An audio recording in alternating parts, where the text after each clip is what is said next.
Tekstil SMK Negeri 1 Kalasan. Di sini kita bisa belajar langsung gimana caranya proses pembuatan pengecapan, mulai dari pemotongan kain hingga proses pengecapan. Yuk ikuti keseruan kita di bengkel tekstil SMK Negeri 1 Kalasan.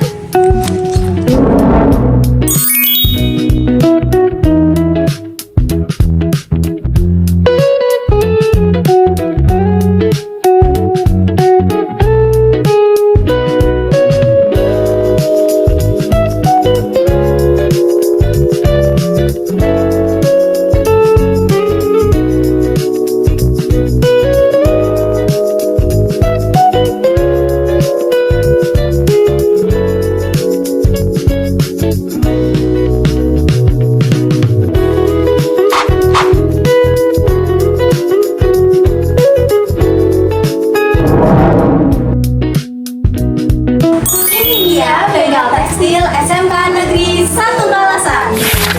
Di sini tersedia alat-alat seperti canting cap, meja cap, wajan, kompor. Yuk langsung aja kita lihat proses pengecapannya. Nah guys, sebelum masuk ke proses pengecapan, kita kenalan dulu yuk sama alat utama dalam proses pengecapan batik. Ini dia alat utama dalam proses pengecapan. Biasanya kalau batik tuliskan pakai canting yang kecil. Nah, berbeda dengan si canting hero ini yang punya size lebih besar menyerupai stempel. Canting cap itu beratnya lumayan loh, tapi karena dia terbuat dari tembaga, canting cap ini super duper kuat dan tahan panas. Wah, keren ya si canting hero ini. Selain kuat dan tahan panas, canting cap sudah dilengkapi dengan motif batik yang beraneka ragam, sehingga mempercepat proses pembuatan batik. Nah, kalau udah kenalan sama si canting hero ini, kita langsung aja yuk masuk ke proses pengecapan. Nah guys, di sini kita pilih dulu bahan kain yang bisa digunakan untuk membatik. Umumnya batik menggunakan kain mori, tapi bisa juga loh menggunakan kain yang lain seperti primisina, sutra, rayon, dan banyak lagi. Setelah selesai, biasanya kita buat pola-pola tipis terlebih dahulu nih guys, agar tata letak cetaknya nanti sesuai dengan harapan kita, bukan hanya harapan dia yang nggak pasti. Nah, lanjut yuk ke pengecapannya. Di sini kain diletakkan di atas meja khusus yang biasanya dilapisi permukaan yang empuk supaya kain bisa menempel rapi. Lalu jangan lupa ya, panaskan bahan utama pelintang batik, yaitu malam atau lilin batik. Nah, ketika lilin batik sudah panas, langsung aja celupkan ke bahan si canting hero. Kita kelilin panasnya, lalu letakkan sambil ditekan di atas kain yang sudah dipola tipis tadi, lalu angkat. Otomatis lilin batik yang menempel pada canting cap akan berpindah ke permukaan kain dan membentuk pola indah pada kain. Nah, setelah selesai pengecapan, batik dijemur sebentar sebelum pewarnaan. Setelah proses pewarnaan selesai, batik akan masuk ke proses kelarot, yaitu tahap akhir dalam pembuatan batik untuk menghilangkan lapisan lilin malam dari kain menggunakan air panas. Setelah itu, bilas batik yang sudah dilorot dan dijemur, dan batik cap pun siap dipakai. Nah, itu dia guys proses pengecapan batik di bengkel tekstil SMK Negeri 1 Kalasan. Gimana nih guys, ada yang tertarik untuk coba? Nah guys, sekarang kita lihat yuk batik-batik cap yang ada di bengkel tekstil.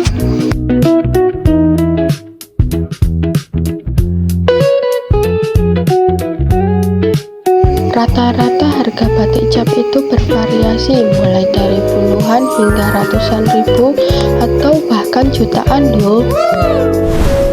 Tapi guys, kalian penasaran gak sih dengan batik? Ya udah yuk kita dengarkan penjelasan dari salah satu guru di bidang tekstil SMK Negeri 1 Kalasan. Sebenarnya canting cap itu dipakai buat apa sih Pak kalau orang lagi bikin batik?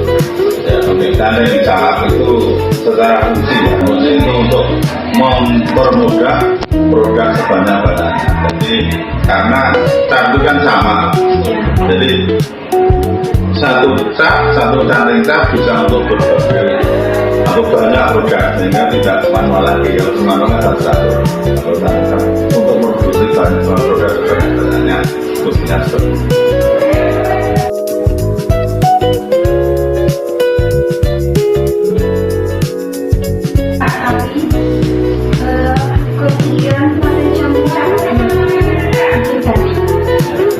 Kalau sejarahnya itu pastinya ya tidak ada yang tahu, mungkin hanya kira-kira.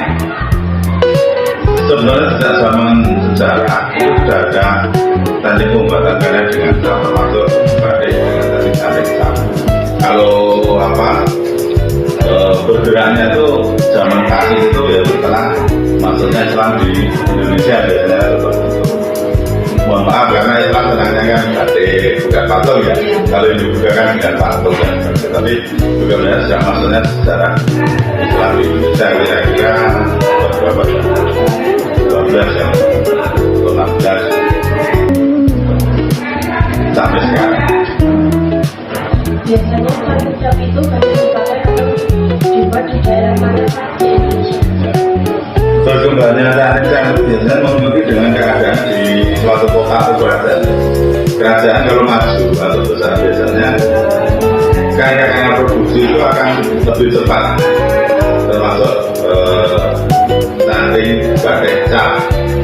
Kalau di Jawa ya di Jogja, Solo, mungkin Jawa Timur, Bali.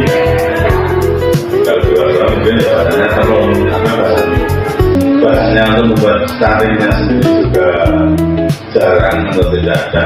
Tapi kalau di kerajaan-kerajaan yang sudah maju, sepertinya lebih cenderung dilakukan.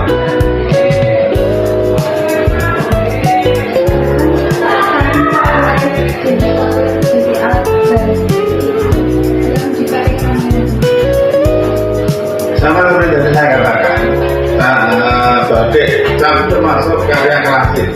Klasik itu seni yang puncaknya karya.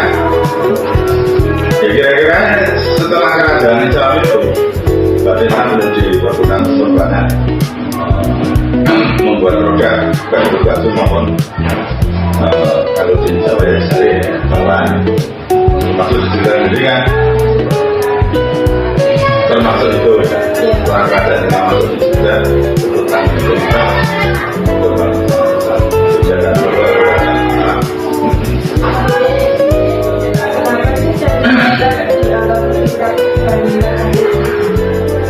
kalau berusaha praktis memang lebih praktis karena fungsinya untuk memperbanyak.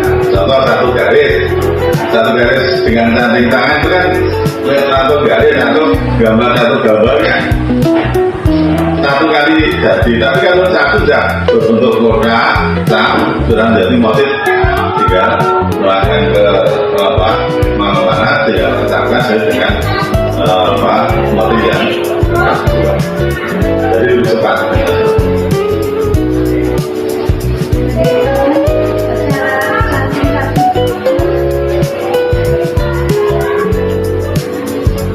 Cara kerjanya canting cat dengan canting manual tangan sebetulnya hampir sama.